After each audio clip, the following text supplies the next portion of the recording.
You are listening to Viewpoints from PlaceCloud. Cultural researchers tell stories of places from around the world. For the full multimedia experience and to support the creators you enjoy, visit placecloud.io. I'm going to tell you today a brief story about why there's a bust of Nelson Mandela on London's South Bank. In normal times, thousands of tourists every day walk by an enormous bust of the former South African president. And honestly, the fact that a statue honors one of the 20th century's great heroes of democracy does not seem that out of place. When it was built and added to the South Bank in 1985, however, Mandela was in prison, and the statue acted as a direct challenge to then Prime Minister Margaret Thatcher. From 1980 to 1986, London was governed by the Greater London Council under the leadership of Labour Party politician Ken Livingstone. Despite his more recent controversies, Livingstone's council was the first local government committed to active anti-racist governing in London. In doing so, they declared 1984 London's, quote, year of anti-racism.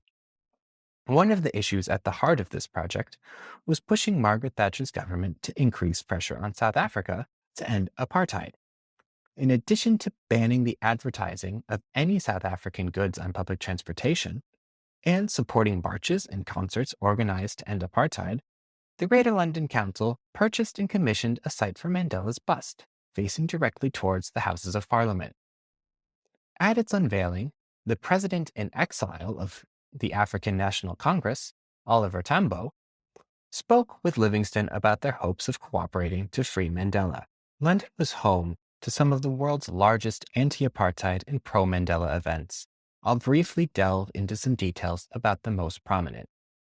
The first of these was Nelson Mandela's Freedom at 70 concert. Jerry Dammers of the ska band The Specials organized the event to raise both national and global awareness of Mandela's incarceration in the lead up to his 70th birthday. The second of these concerts at Wembley was part of Mandela's global speaking tour after his release from prison. It featured some of the same artists and the same general mood of celebration.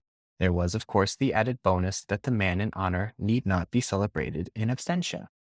Margaret Thatcher was long seen in ANC circles as a primary backer of the apartheid state on a global level, but South African anti-apartheid campaigners also knew Britain was full of people who were eager to show global solidarity in the struggle against apartheid. Mandela's arrival at the second Wembley event was a reward to those individuals. These concerts built upon a mix of anti-racism and philanthropy that had taken hold on the London popular music scene from the mid-1970s. As you can hear in my placecasts about Brockwell Park and Victoria Park, there was a long history in London of building political and racial solidarities through music and nightlife. The groundwork for the anti-apartheid concerts goes back to the Rock Against Racism movement, via the charity singles and concert movement of the 1970s and 80s, and the activist festivals in the latter part of the 1980s, notably Live Aid, before culminating in the Mandela concerts. Journalist Chris Malamphy, in his Hit Parade podcast, described the attention-grabbing model that defined the large-scale charity and political music events as, quote, a music project nominally about celebrity sacrifice, but ultimately about celebrity aggregation. The Mandela organizers saw firsthand at Wembley Stadium in June of 1985, when many of music's biggest names, including U2, Dire Straits, David Bowie, Queen, The Who, and Paul McCartney, all gathered to raise money for victims of famine in East Africa at Live Aid. It was estimated that half of the world's population had watched at least some portion of the broadcast live on television. Anti-apartheid organizers and others on the political left were shocked by the altruism generated through the event in what was otherwise a strongly individualistic decade in Britain. And they sought to create their own version of this event, and they did so in 1988 to celebrate Mandela's 70th birthday.